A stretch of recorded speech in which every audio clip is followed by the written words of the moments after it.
So now let's see how we can crop out images inside of Corel Draw utilizing the crop tool. So to do that, I'm going to go around onto the file menu first to go ahead and import out an image. So let me just go ahead and import out this particular image right here and then place it out right here. So you can see that I have this image right here. So now if you want to go ahead and crop it, then you can go around and click and hold onto the crop tool area and then choose crop. So once you do that, you can simply go ahead and click and drag in an area right here and then press crop right here and the image gets cropped out just like that. Let me just go around over here and import out another image. Let's say, for example, right around over here.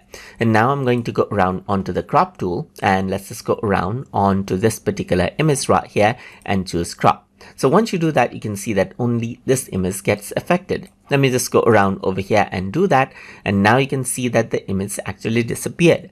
That is because this image was still selected. Let me just go around over here and then press Ctrl Z and then go around onto the crop tool once more. So let's just go around and select this image right here and then go to the crop tool and then just go around and crop this out and press crop. Once you do that, you can see that the selected image is now cropped out.